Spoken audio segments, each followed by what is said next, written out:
vinimos a apoyarlos como estudiantes. Estuvimos en 2 o 3 jornadas dominicales, más bien veníamos en el aspecto político de dar el apoyo y demás, agarrábamos el tinto y que nos ponemos ahí a hacer las zanjas, etcétera. Pero más que nada era el apoyo y la convivencia con los colonos, que se sintieran apoyados, etcétera. Recuerdo como anécdota los tacos que nos daban de bistec ahí preparados en la tapa del tambo que improvisaban ahí y demás. Pero tenían también un sistema, por eso los terrenos eran muy grandes, de pequeñas granjas en la parte de atrás, donde sería su traspatio para producir hortalizas, etc. Era un sistema, en síntesis, avanzado ecológicamente, pero llegó el PRI y desplazó a los colonos, incluso mataron a una persona, por eso nos fueron a pedir el apoyo, llegamos, es un escándalo. Sin embargo, no se pudo rescatar la cooperativa. Y eso lo que era la cooperativa se convierte nuevamente en un sistema de comercialización de los terrenos, etcétera, que hasta ahorita ustedes saben que así está, ¿no? Ya hay construcciones, se vende el terreno y hacen construcciones de 5 o 6 pisos, etcétera, y se convierte en lo que siempre el sistema capitalista ha planteado. Entonces, ante esta situación, bueno, teníamos este problema del agua, pero por otro lado, de sacar el agua de las inundaciones. Por otro lado, tenemos también el problema del agua, contradictoriamente, el problema del agua en términos de que no tenemos agua potable. Ya desde los españoles, desde los aztecas, tenían que traer el agua de Chapultepec y de Xochimilco, el agua potable. Nos fuimos acabando esos 2 o 3 mantos acuíferos que había, y entonces vivimos en una sociedad que tiene un grave problema de escasez de agua, y en un momento dado puede ser una catástrofe ambiental gravísima, en donde miles de millones de personas nos estemos muriendo por falta de agua. En este sentido, ustedes lo saben, tienen que traerse el agua del sistema Cutzamala, 100-150 kilómetros de aquí. Hay un proyecto que se estableció en un congreso de ingenieros agrícolas para resolver el problema del agua del Valle de México, traerlo desde atrás de la Cusco, allá por Acapulco, por Guerrero, subir el agua de esos lugares, pasarla por el Ajusco y bajarla al Distrito Federal. Que en caso de que se hiciera así, parecería una solución técnica para resolver el problema del agua, pero en caso de que se hiciera así sería una catástrofe ecológica, porque todas las bombas que se tendrían que utilizar para subir esa agua, pongamos de 800 kilómetros, de 800 metros a 3000 metros que está el Ajusco, y luego bajarla, sería utilizar gran cantidad de petróleo todos los días para producir la energía para que subiera esta agua a estos lugares. Okay, entonces estamos ante esa contradicción. Tenemos un sistema de escasez de mucha agua y por otro lado un sistema de escasez que tendríamos que revisar cómo le haríamos. Ahorita voy a ir planteando estas alternativas. Esta situación de estar sacando el agua también genera otro problema en el sismo. Ustedes también lo saben, creo que no es nada nuevo, nada más lo sistematizamos. Genera el hecho de que se van secando las capas de agua, las capas de tierra se van secando y quedan pedazos de tierra compacta y vacío por otro lado. Cuando hay un pequeño sismo, se tienen que acomodar esas capas y entonces se acomodan muy rápidamente, y esto también causa el problema de la caída de las construcciones y demás. En días pasados, ayer antier sacó la universidad el mapa de la ciudad o del Valle de México, donde están todos los puntos de peligro, donde hay problemas de que se estén compactando las capas de tierra y que genere este problema. Bien, entonces estamos ante una situación que somos una zona sísmica y además una zona lacustre. ¿Y entonces qué solución le daríamos? ¿Cuál sería la alternativa a esto? En este aspecto el gobierno dio la misma receta en estos días. Peña Nieto a las 2 semanas y fracción después del sismo hizo una reunión con los empresarios de la construcción y les planteo que todos los recursos que se van a utilizar para la reconstrucción lo van a manejar los empresarios, porque había una situación un poco de inconformidad de la ciudadanía, de que si el dinero se queda en el gobierno, que el gobierno es corrupto, etcétera. Entonces Peña Nieto muy hábilmente agarra y dice, hizo su reunión y les puso en la mesa el banquete para que se sirvan con las manos llenas lo que sería todos los apoyos económicos del Fonden, etcétera, para la reconstrucción. Y entonces va a quedar en las manos de la iniciativa privada todos esos fondos para que ellos sean los que reconstruyen. Pero la pregunta es, si estos empresarios de la construcción son los que han hecho este tipo de casas, pues van a seguir haciendo lo mismo. Y si estos empresarios fueron los que dieron la mochada para que les permitieran construir en algunos lugares, todo estos aspectos, empresas de la construcción, grupos de arquitectos han hecho lo siguiente, hacen lo siguiente, van y compran una casa que tiene 30, 40, 50 años. Le quitan las ventanas, le quitan todos los accesorios que dan testimonio de la época, le ponen accesorios nuevos, le quitan mosaicos, pisos, etcétera, y la venden como una casa nueva. También son algunas de las que se derrumbaron en la calle, en Tlalpan, en la casa de Tlalpan, hay un edificio que tenía estas características. Otro proceso de corrupción es que les ponen otros pisos más, que fue el problema de la Repsamen, le ponen otro piso más, sin ningún tipo de planeación y sin ver si resiste o no, y entonces va a quedar en las manos de estos empresarios corruptos nuevamente esta situación. ¿Qué hacer ante ello? No hay, para que no se desvíe al final, ¿no? ¿Sí? Ante esta situación, entonces, tenemos un aspecto que resolver. Yo planteo, no es una cuestión mía, sino que es de varios grupos o gentes que han estado estudiando el problema urbano, que tenemos que descentralizar la Ciudad de México. Ya es insuficiente. Yo recuerdo desde los años 60, 70, que leía el periódico, casi 500,000 de campesinos llegaban cada mes, algunos se quedaban, otros se iban, pero ustedes vean que la Ciudad de México ya es inviable, no la podemos seguir viviendo, es un tormento.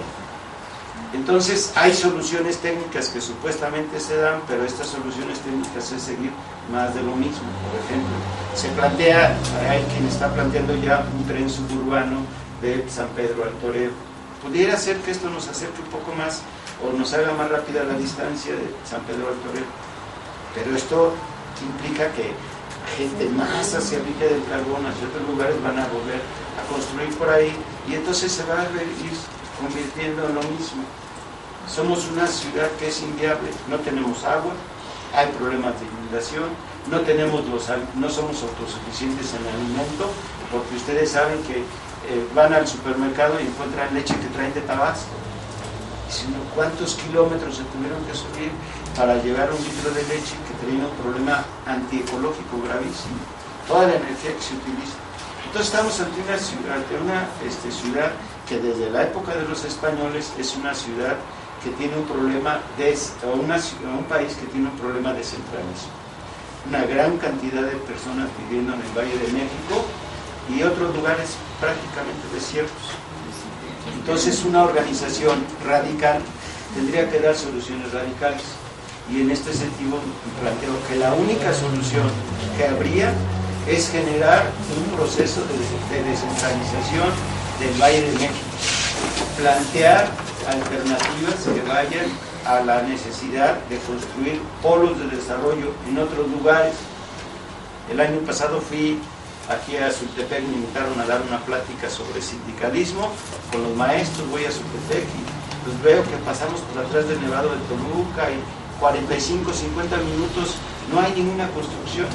Por ahí de repente un caserío, por ahí otro hasta que llegamos a Sultepec. ¿Qué hay ahí en Sultepec? La gente se va de Sultepec porque no tiene alternativas de vida también. Tenemos esa contradicción.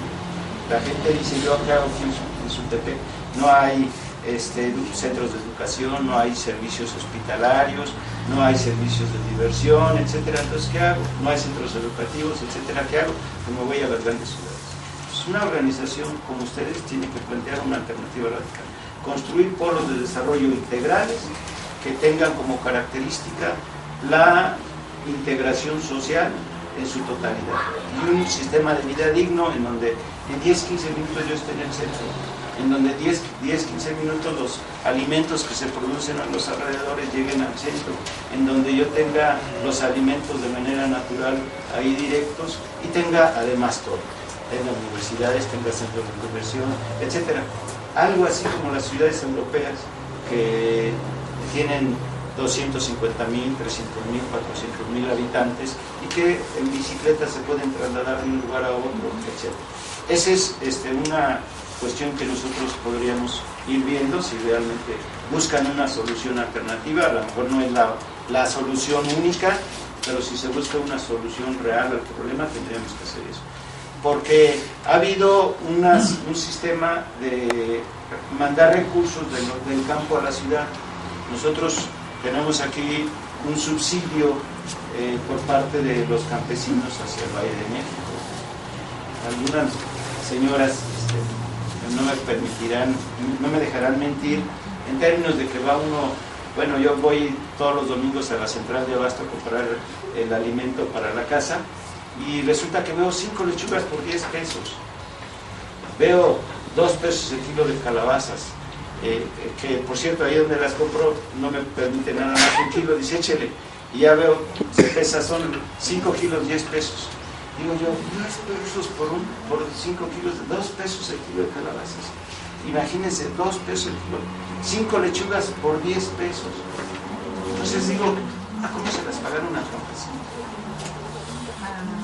Se le tuvo que pagar al campesino el transporte y todo esto, pues, ¿qué está sucediendo? El campesino está dando su fuerza de trabajo, está dando su tiempo de trabajo y no se lo estamos pagando como corresponde.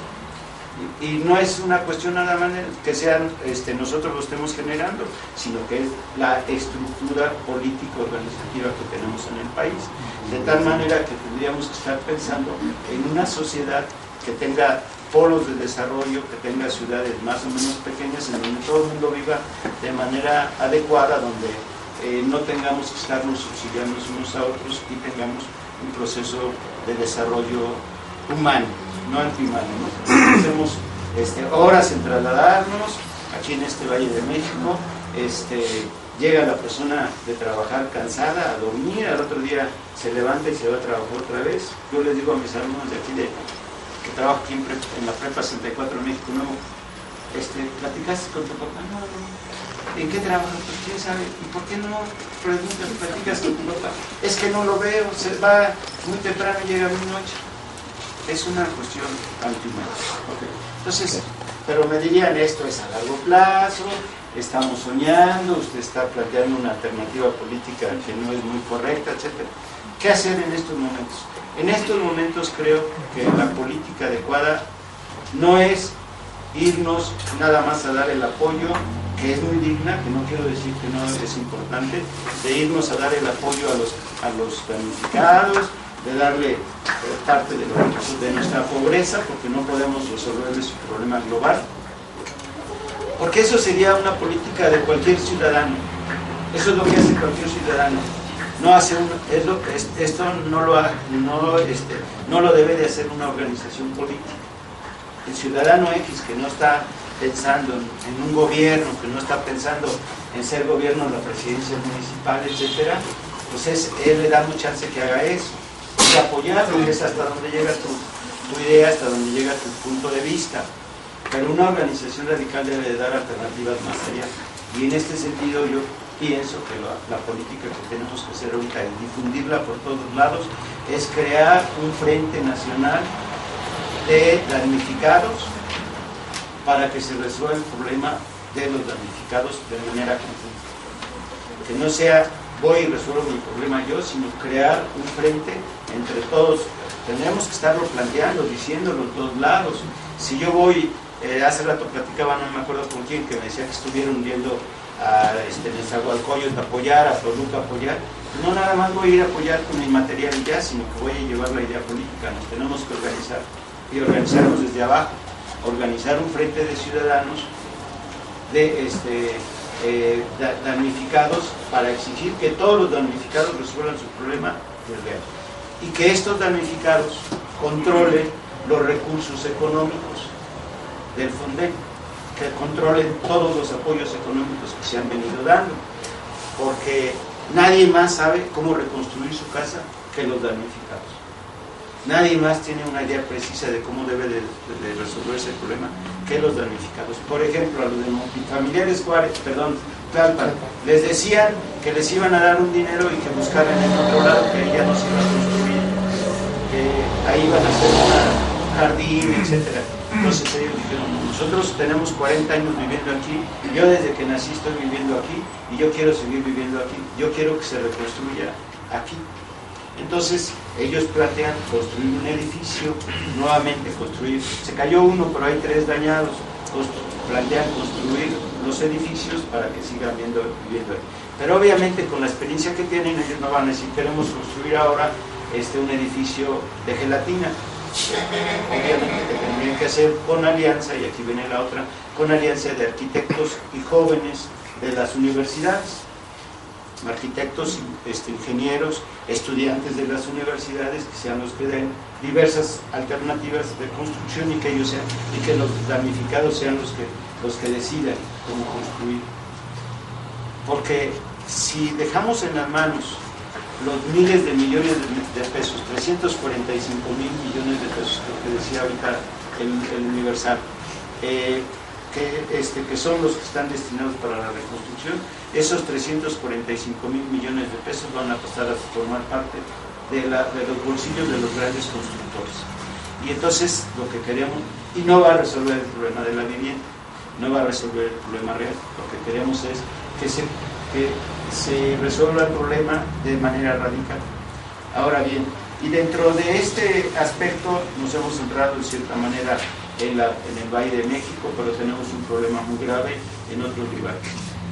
Tenemos Juchitán, principalmente el de Juchitán, que fue destruido más del 60%, se destruyó más del 60% de sus casas, y es terrible porque resulta que muchos tenían sus talleres ahí, muchos tenían su negocio ahí, y a la hora que se les cae se les destruye toda su herramienta y todo, y no tienen ni de qué vivir.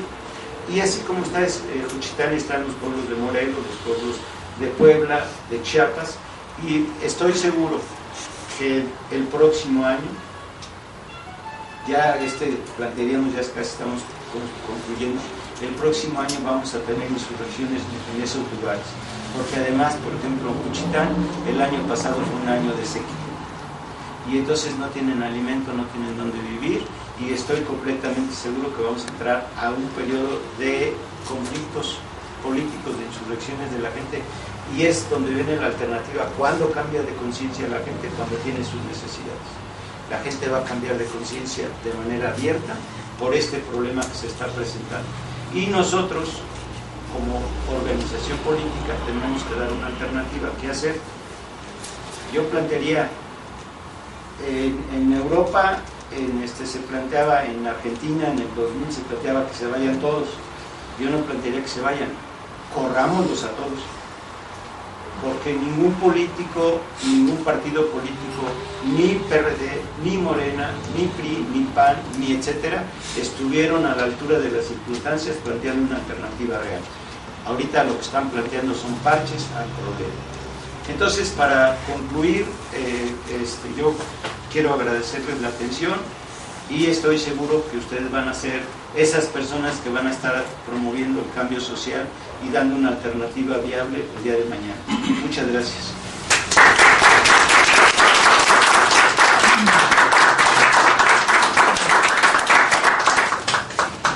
Ahora sí, pues preguntas, comentarios, réplicas.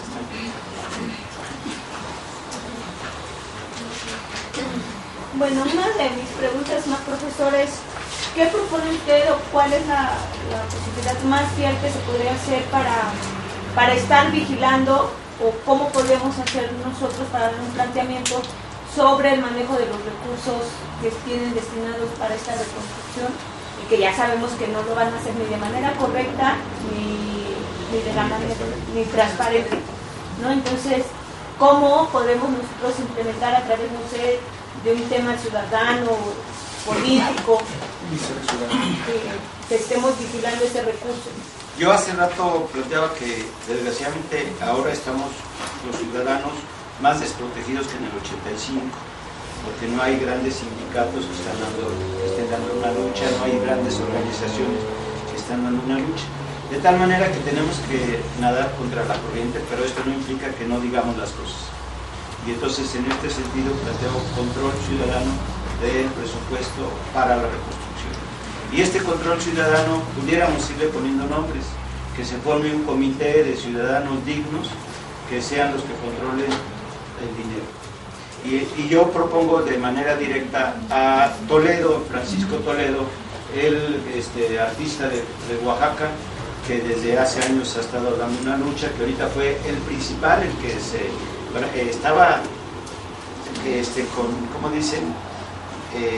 De manera directa, a brazo partido en las zonas destruidas, y todavía hasta la fecha sigue planteando que demos el apoyo a una cuenta que él estableció. Los que no saben de Francisco Toledo, es una persona que empezó a destacar como artista, empezó a hacer sus dineros que recibía, los empezó a utilizar para apoyo a jóvenes artistas. Después de esto empezó a hacer academias o institutos culturales. Los días pasados, por la cuestión de la edad, etcétera, decidió donar toda su obra, que fueron miles y miles de objetos, de cosas, todo su archivo y demás, a una institución cultural en Oaxaca. Entonces es una persona, revisen su biografía, es una persona digna de confianza, que sabemos que él no va a utilizar un quinto en su persona. Entonces le ponemos a esta persona. Ahorita hay otras personas, entonces pudiéramos decir Elena Poniatowska, que también sabemos que en una u otra manera está ligada. Yo sé que hay cuestionamientos a Morena, pero comprometiéndola para que entre a este aspecto. Y algunos otros ciudadanos, yo creo que también en cada municipio debemos de plantear un ciudadano destacado que sea honesto, etcétera, que participe en ese comité de reconstrucción. Eso es lo que yo plantearía. A mí me parece que siempre hemos tenido un problema los que nos decimos de izquierda, los que nos decimos radicales, que decimos, pero somos muy pocos, ¿qué podemos hacer? Los pocos que sean, tenemos que hacer nuestro planteamiento y que expresar. No sé, a mí me parece que si hay condiciones en volantes, etcétera, decir, queremos que para resolver el problema un comité de reconstrucción que sea que controle ni la iniciativa privada ni el gobierno, que controlen esos dineros, porque ese dinero es precisamente para los damnificados. Entonces, ¿por qué la iniciativa privada lo tiene que controlar? ¿Por qué el gobierno?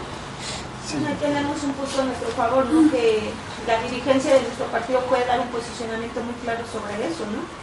Y siendo un organismo político, yo creo que facilita mucho más las cosas. Claro. Le agradecemos muchísimo. Sí. Bueno, como usted lo manifestó, uno de los grandes cánceres en el país pues no es exactamente los gobiernos, sino la iniciativa privada que se ha apoderado exactamente hasta de los gobiernos, y que pues ahorita es la que va a mover los recursos y todo. Entonces, ¿usted cree que lo que viene adelante o lo que nos queda como futuro es el cooperativismo como solución para esta situación de reconstrucción, y de ahí como un parteaguas para seguir el desarrollo de la sociedad, o no es así? Podríamos plantear que una especie de cooperativa, pero es nosotros como ciudadanos tenemos que tener el control de todas las decisiones del país. No nada más tiene que ser, se ha fetichizado el concepto, aunque últimamente se ha venido desfetichizando, en el sentido de que solo los políticos saben cómo hacerlo. No es político, él sí sabe, no es político, él tiene los elementos. Ahorita ya, afortunadamente, Peña Nieto nos ha ayudado mucho, y entonces vemos que bueno, y sus gobernantes, ¿no? Nuño y todos ellos cometen cada error que decimos, pues si él comete esos errores, yo podría estar también gobernando. Tenemos que tener ese concepto de que cualquiera de nosotros puede gobernar, en cierta manera, como lo está haciendo el Consejo Nacional Indígena, que lanza a Marichur para la presidencia de la República, en donde es una señora que es curandera, pudiéramos decir así, a través de curar a través de hierbas y demás, pero el planteamiento es que cualquiera puede gobernar, siempre y cuando hagamos una organización ciudadana de consejos, etcétera, ¿no? Nadie más puede gobernar de manera adecuada que los ciudadanos.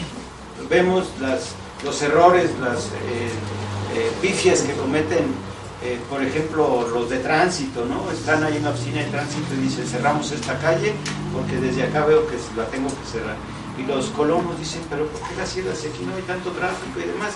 Siempre le cambiamos de circulación y ponemos un solo carril. ¿Y por qué lo cierras si aquí siempre hemos funcionado bien y demás? Entonces, los ciudadanos, los colonos, los trabajadores, los campesinos, las mujeres, los jóvenes, somos quienes deben de decidir qué hacer y cómo hacerlo.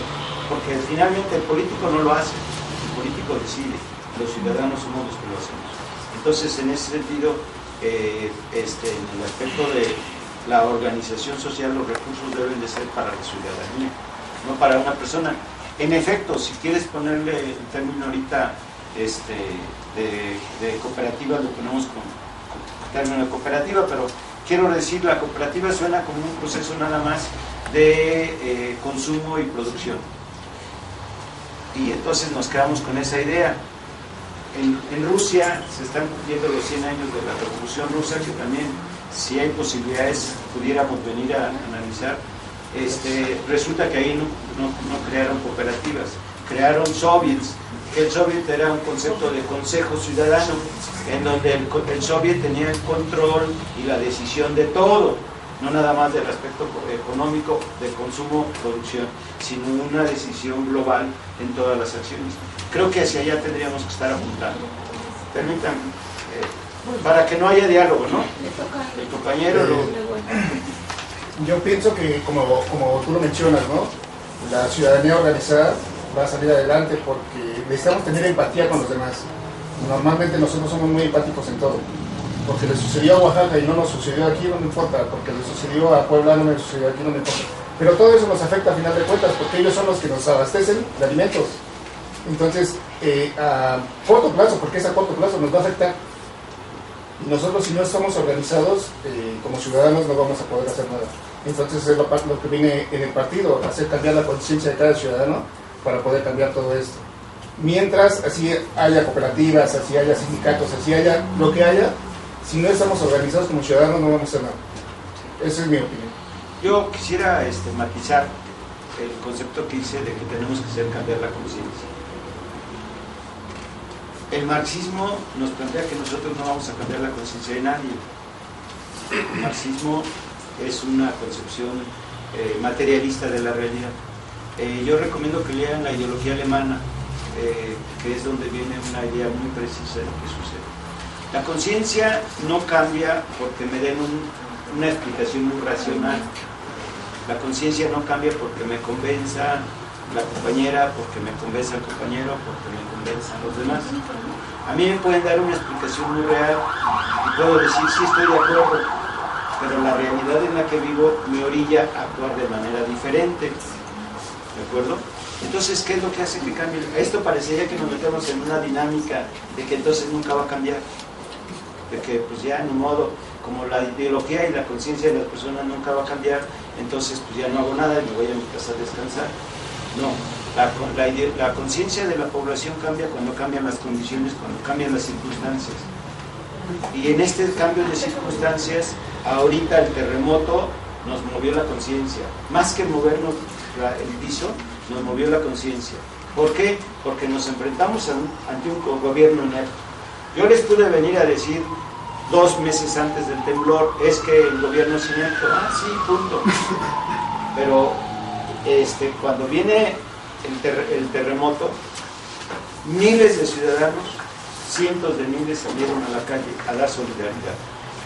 Yo muchas veces escucho es que nadie es solidario, cada quien se rasca con sus propias uñas, es que nadie va a participar, tú vas y le dices algo y él no va a actuar, pero el temblor o la realidad social nos hizo cambiar de conciencia e inmediatamente estuvimos ahí con nuestras acciones de solidaridad. Entonces estos cambios de las condiciones nos hacen que cambie nuestra conciencia. Pero para las personas que están más avanzadas, que están ya viendo la necesidad de organizarse, etcétera, tienen que tener una alternativa más allá. Y en este sentido, una organización política tiene que dar alternativas, no solo de que quiero llegar al gobierno ya, que yo cuando trabajo con mis alumnos sale, ¿y qué sucedería si ustedes fueran gobierno? Ponemos ahorita el caso, ¿qué sucedería si Alianza Radical llega a la presidencia municipal de Atizapán? ¿Qué va a hacer? ¿Cuál es el planteamiento que tiene que hacer? Y entonces aquí viene, ¿qué proyecto tiene de vivienda? ¿Qué proyecto tiene de consumo? ¿Qué proyecto tiene de educación? ¿Qué proyecto de salud? Etcétera. Y como organización diferente, tenemos que dar una solución diferente y una solución real. Entonces, por ejemplo, si yo llego al gobierno, ¿qué voy a hacer en el aspecto de la mujer? Hay problemas de género muy fuertes. Entonces, ¿qué solución voy a dar? Voy a seguir reproduciendo el esquema tradicional. Y en ese sentido es cuando una organización como esta tiene que tener un planteamiento más allá. Cuando mueven las condiciones, vamos a tener las aguas a nuestro favor y nuestras opiniones, nuestros comentarios, nuestras ideas van a ser más fácilmente aceptadas y hay posibilidades de cambio social. Bueno, otro punto que yo veo muy importante es buscar quitar los monopolios. Hablando de construcción, se refiere a usted a construcción de vivienda, como organización o como conjunto de colonos manejando el dinero que van a dar para reconstruir. O sea, siempre es lo mismo los monopolios. Por ejemplo, la construcción de vivienda, Sadasi, ahora ya no existe, pero los dos eran hermanos. Urbi es su primo. O sea, todo eso queda lo mismo. O sea, hacemos ricos o se hacen ricos los ricos. Buscar alternativas de desmonopolizar, o sea, buscar, no sé, al colegio de arquitectura, o que estudiantes que están por graduarse. O sea, ¿de qué forma podríamos atacar ahí? ¿De qué forma podríamos brutalizar ahí cómo llegarles, cómo hacerle para pues quitar todo este tipo de monopolios? Porque pues en fin se hace en todos lados. Ahí está la gobernatura del estado, o sea, ya es el hijo del hijo del hijo y al rato viene el nieto. O sea, ¿en qué forma podemos atacar ahí? Bien, aquí en efecto estamos ante una situación de monopolios y ahora continúa, ¿no?, con la reunión que hubo, les dije, Peña Nieto, Odebrecht y todos estos grandes constructores le siguen dando la posibilidad de que se sigan enriqueciendo. Ellos son los que van a manejar esto. Tenemos que plantear que el Consejo de Ciudadanos debe de hacerse cargo de la reconstrucción y en este caso de dejar los dineros a cada una de las familias que fueron damnificadas y que ellos decidan cómo construir. Por ejemplo, hablamos casi siempre, pensamos en términos centralistas, pero ¿qué sucede? Vuelvo a referirme a Juchitán. A mí me parece que en Juchitán tienen un sistema de autoconstrucción que lo deben de seguir desarrollando. Ellos de manera organizada tienen que plantear cómo vamos a construir nuestra casa, cuántas habitaciones necesitamos, etcétera, porque si se queda en manos de estos monopolios van a tener, para los huichiltecos les vamos a construir una unidad habitacional semejante a las que se construyen aquí en la ciudad, en donde ahora van a tener 2 cuartitos, el baño y la cocina, pero ellos sus necesidades son otras, tienen que tener, y los van a concentrar en una colonia, etcétera, ¿no? Entonces ellos, sus necesidades son todavía sus animalitos de traspatio, etcétera. Entonces ellos tienen que decidir cómo hacerlo y eso es lo que tenemos que estar planteando. Es la manera. Si no hacemos un planteamiento, resulta que parece que la única alternativa es la misma, la de los grandes empresarios o los grandes monopolios. ¿Qué otra propuesta sería llevar hacia por lo del agua?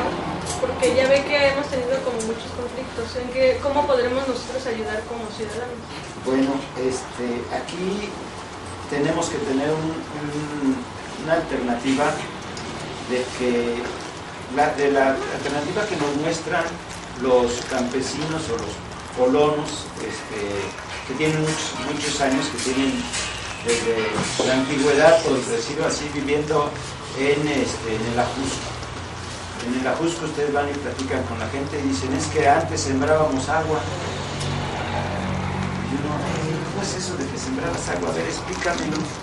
Pues resulta que hacían sus pequeños vasitos para recibir el agua, y esa agua les servía para regar, además iba filtrando, etcétera. Entonces aquí nosotros mencioné el proyecto de Lomas de Atizapán, porque en Lomas de Atizapán iban a sembrar agua prácticamente.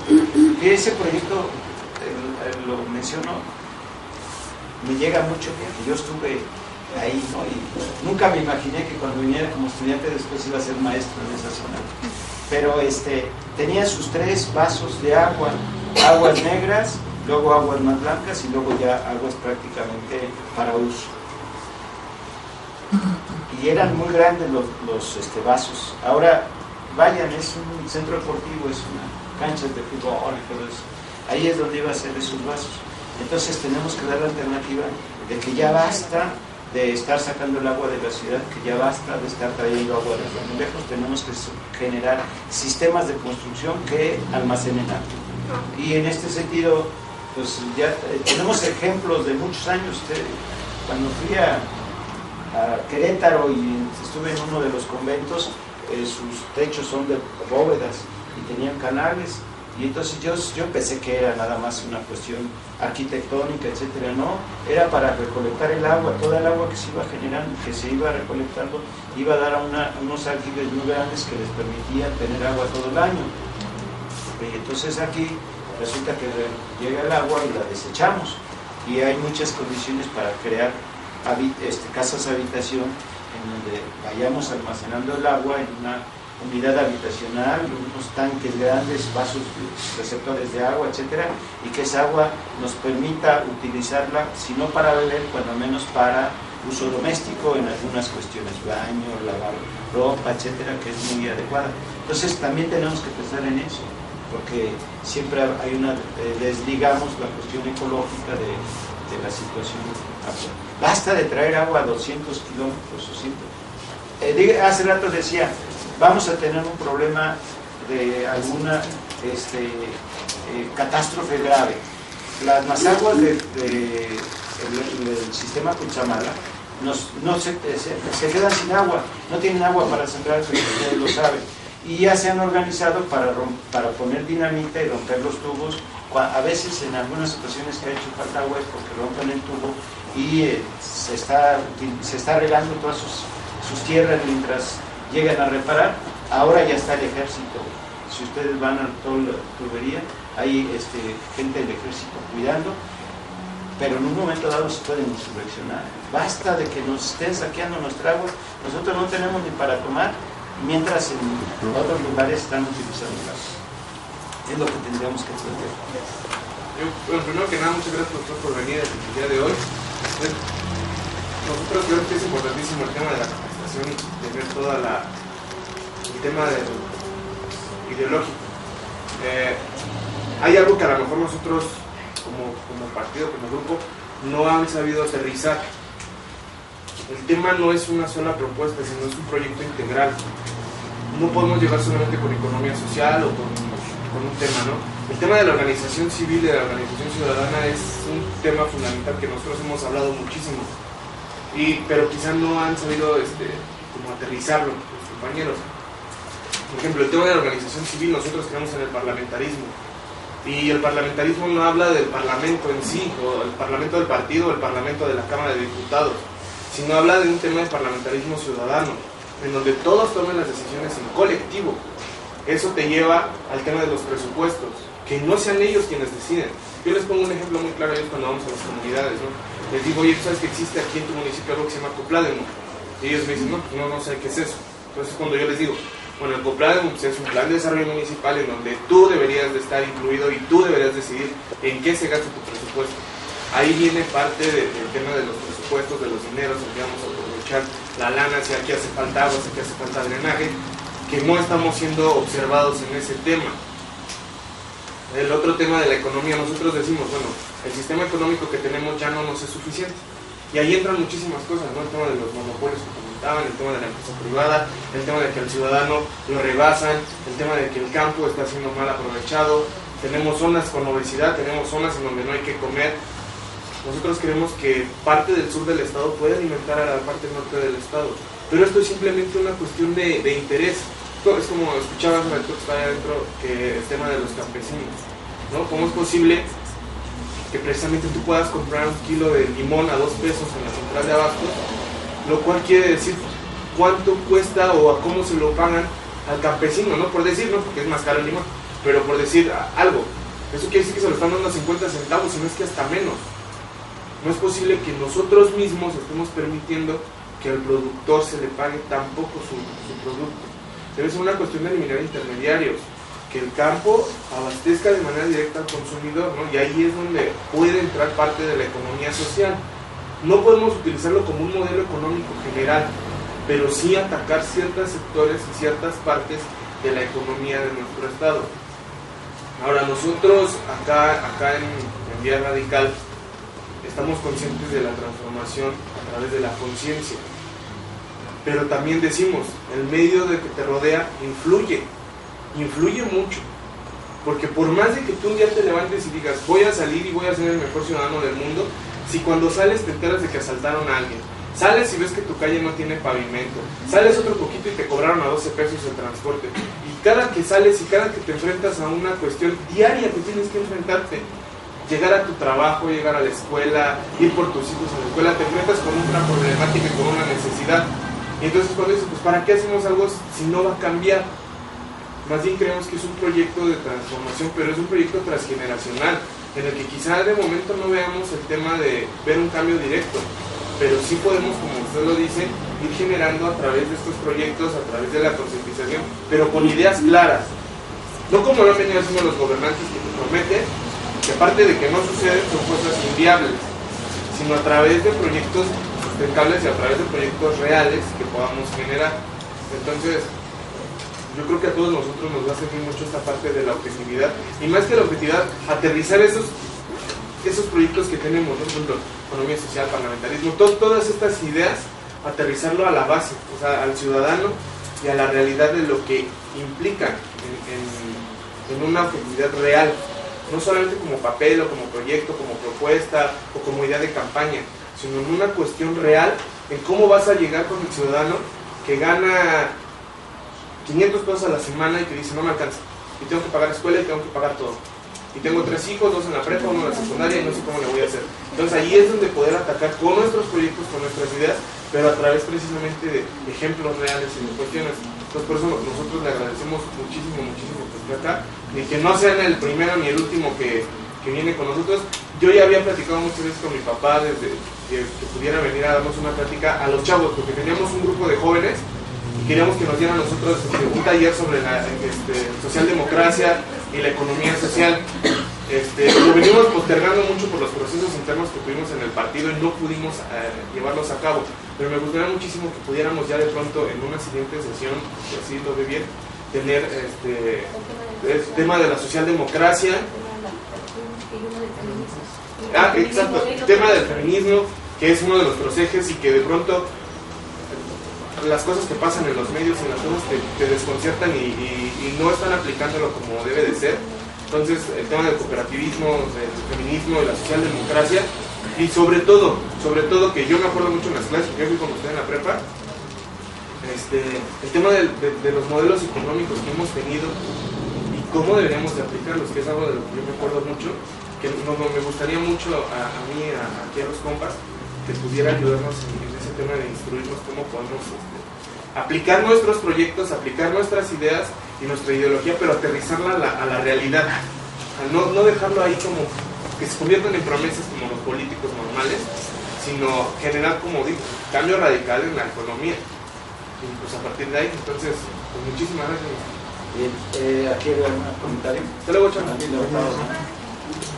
¿Por aquella otra persona? Era Perdón. Era Pau. Sí, yo nomás le quería enfatizar un poquito en la cuestión del principio que dijo, ¿qué actitud debemos ya tomar en los simulacros de los sismos? Debemos difundir más el llevarnos bien, sobrellevarnos bien. Yo sé que es difícil estar en un cuarto, quinto piso y que se te mueva todo y a ver cómo lo haces, pero puede haber algo difundir para que sea más, pues no sé, más seguridad y que lo tome más en serio la ciudadanía y todos nosotros, ¿sí? No nomás es correr, sino difundir todo eso. Exacto. Yo mencioné que el simulacro fue un simulacro, no fue una cuestión real de cómo nos protegemos.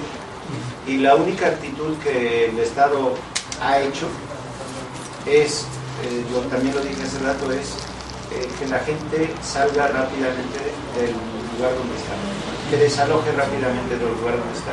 Y es la única instrucción que tenemos. Y aquí en este sentido, para plantearle al compañero, se me olvidó su nombre, para responderle esta cuestión integral, no hay una organización para prevención ni para actuar después del crimen. No hay. Entonces tenemos que empezar a plantearlo. ¿Qué tendríamos que hacer? Tenemos que tener personal de atención de urgencias médicas. No lo hay. En el momento de tratar de ayudar a las personas que quedaron con los escombros, no había quien. Entonces tenemos que ver en la fábrica, en la casa, en la colonia, en la escuela, tenemos que decir quién va a ser el encargado de cuestiones de urgencias médicas. ¿Qué tenemos que hacer antes? ¿Quiénes son las personas jóvenes, fuertes, que pudieran ayudar a levantar los escombros? Porque ahorita la ciudadanía tuvimos un problema, nos íbamos a amontonar y no sabíamos ni qué hacer. Estábamos ahí y de repente cada quien daba órdenes, cada quien daba indicaciones, y que necesitamos un bote y 20 corríamos por el bote y regresábamos y nos estorbábamos para hacerlo más preciso.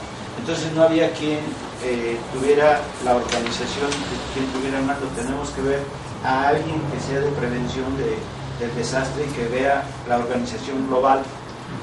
¿Quién va a estar en atención médica? ¿Quién los escombros? ¿Quién en control de los niños? ¿Quién en apoyo a los ancianos? ¿Qué hacemos si se cae el lugar? ¿A dónde nos vamos a ir a refugiar? Etcétera. Sistemas de comunicación, ¿quién va a comunicar quiénes fueron las personas accidentadas, quiénes no? Colapsamos el sistema de comunicaciones ese día. Todo el mundo queríamos comunicarnos con nuestros familiares y algunos sabía que me tocó en la combi ver que iba, no, es que ¿cómo estás? Bien, y los niños, y ya les diste de comer, etcétera, etcétera. Habló como 5 minutos la persona, que me daban ganas de callarlo, no lo quise callar por el temor a que me fuera a dar un golpe, pero la cuestión es que no hubo un sistema de comunicación de nadie. Todo el mundo hablábamos y todo el mundo con nuestro celular y no nos podíamos comunicar. Hubo quien, por ejemplo, yo con una persona me pude comunicar como 3 horas y media después. Se comunicaron más fácilmente de ciudades del interior, mal llamado interior de la República, que entre nosotros. Entonces tiene que haber alguien de comunicación. ¿A quién me dirijo?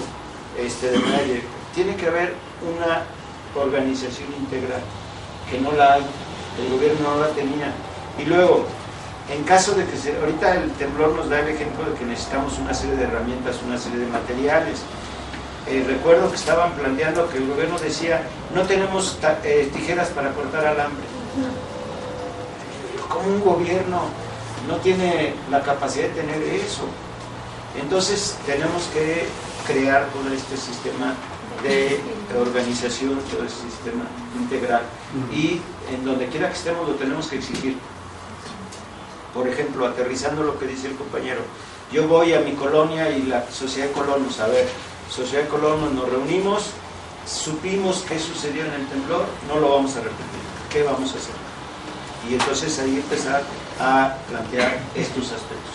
Voy, para contestar al compañero también de esta visión integral, voy a los lugares que todavía estoy seguro que ustedes están asistiendo, a repartir algún apoyo solidario, etcétera, pero ¿qué estás haciendo? ¿Estás resolviendo tu problema tú solo? ¿Por qué no nos organizamos y te organizas con otros? Incluso ustedes ser el enlace entre una zona siniestrada y otra, para que a través de eso se vaya creando esa red, porque a veces pensamos en los proyectos como que son a largo plazo, lo tenemos que construir ahora. Y finalmente, para contestarle al compañero, nos decía que no veremos, que a lo mejor no veremos un cambio directo.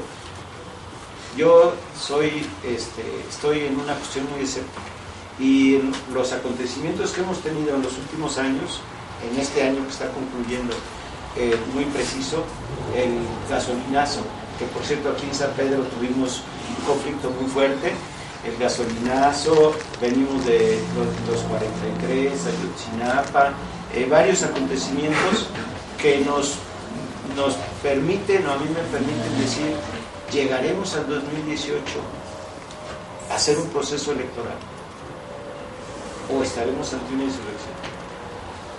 Yo creo que hay condiciones en que en cualquier momento esas expresiones, esas erupciones sociales, esos terremotos sociales que se han dado, logren integrarse a nivel nacional y el gobierno cae. Entonces yo plantearía, se me olvida el nombre de yo plantearía que hay muchas condiciones económico-políticos sociales para que se dé una insurrección y que nosotros podamos dar alternativas, que no nada más es que se vayan. Y aquí vienen los ejemplos de otros países. En Argentina, en el 2001, tiraron a varios gobiernos. Algunos recordarán esto, los jóvenes, no, pero les damos un acontecimiento. Tiraron a 4 gobiernos en 6 semanas. Cayó el gobierno y subía otro, y no les daba solución, y subía otro, y no les daba solución, y subía otro, y no les daba solución. 4 gobiernos, la población tuvo la posibilidad de tirar 4 gobiernos, pero ¿qué sucedió? Arrinconaron a los empresarios, arrinconaron a los grandes monopolios, arrinconaron a los empresarios norteamericanos, pero no supieron qué plantear. No dieron una alternativa de organizarnos desde abajo y ser gobierno nosotros. Decían que se vayan todos, se fueron todos esos y regresaron otros. Y entonces al cabo de 10 años, 15 años, pues estamos otra vez ante un gobierno con las mismas características. Aquí el planteamiento es, no es si cae el gobierno o no, sino qué tenemos que hacer ante la caída del gobierno. ¿Qué alternativas vamos a poner? Yo no quiero que se vaya Peña Nieto. No, de veras, se lo digo honestamente. Yo quiero quitar a Peña Nieto, porque si se va Peña Nieto, llega otro peor. Cuando dicen que caiga Peña Nieto, a ver, que caiga, pero ¿qué tal si ponen un militar y nos ponen una dictadura militar? Pues tenemos que pensar en eso.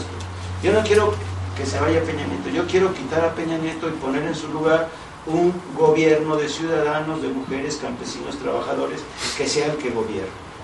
Y entonces esto es diferente. Nos arma políticamente para saber qué hacer. Y ese es lo que me parece que tenemos que estar pensando como organización. Personas reales. Personas reales. Sí, no te conozco, pero yo me atrevería a decir, ¿cómo te llamas? Kevin para gobernante, porque yo sé que no tiene nexos con grandes empresarios ni con el imperialismo que va a traicionarnos. Igual, ¿cómo se llama? Sí. Leslie para gobernadora, para presidenta, porque sé que ella no tiene nexos con el imperialismo que al ratito nos va a presidir. En eso tenemos que pensar. Por decir, en ese planteamiento de gobierno, ¿usted ve que pudiera ser muy buena opción para presidenta de la República Marichuy? Yo creo... si le diera, sí, si tuviera todo en su texto, ¿usted cree que sería? Yo creo que sí. Y la situación es porque el Marichuy no está planteando que ella va a ser la presidenta. Marichuy está planteando que ella va a ser alguien que ayude a la organización social. Y entonces es diferente el planteamiento. El mensaje que manda Marichuy es que voy a decirlo sin ánimos peyorativos, una simple curandera de hierbas tiene posibilidades de gobernar este país. Y si ella tiene posibilidades, ¿por qué no va a tener posibilidades una ama de casa? ¿Por qué no va a tener posibilidades una secretaria? ¿Por qué no va a tener posibilidades? Hay quien hace hasta una prostituta. Sí. Es que tenemos mucho frustramiento, ¿no?, dentro de la sociedad. Estamos muy frustrados y eso es lo que nos ha orillado a hacer tantas tonterías como sociedad. Bueno, yo eso es lo que me imagino, bueno, lo que veo en todo el ámbito social. Más que frustrados, me parece que nos han devaluado.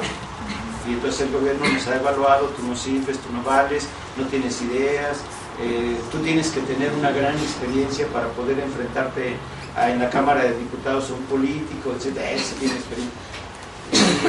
Y el diputado va construyendo conforme puede y es un pragmático, no tiene una idea de largo plazo. Y es algo que quisiera plantear. Creo que como Alianza Radical no debe de estar pensando en que yo quiero llegar a gobernar. Yo les pongo este ejemplo personal, a lo mejor dicen, qué pedante, pero en mis luchas políticas, por ejemplo en el sindicato varias veces hemos estado discutiendo las planillas para ver quién dirige el sindicato de maestros en el Estado de México. Somos 105,000 maestros. Y yo les digo, yo estoy dando una lucha, no por una cartera. Yo estoy dando lucha por cambiar radicalmente las condiciones. Si me ponen, porque me creen capaz, no rehuyo a la responsabilidad. Pero yo no me voy a pelear, no le voy a poner el pie al compañero de al lado para que yo quede en la cartera. Y entonces esa es la visión que tenemos que llevar. Claro, voy a utilizar estas expresiones. Claro que hay quien me dice que soy un pendejo, que ya debería estar en otro lugar, que cómo sigo siendo maestro ahí de horas clase, etcétera. Pero a mí me parece que tenemos que tener por eso es lo que decía, yo soy radical. Tenemos que tener una posición de que me interesa el cambio social, no me interesa, no es yo solo. Un cambio personal. No es cambio personal, sino un cambio social. Entonces, en ese sentido es lo que tenemos que hacer. Y, pues, si no hay más, para no cansarles, yo sé que ya tenemos bastante tiempo. Pues agradezco su presencia, su tolerancia, y yo estoy seguro que el día de mañana vamos a estar codo con codo, brazo con brazo, dando una lucha por la transformación social de este país con ustedes. Muchas gracias.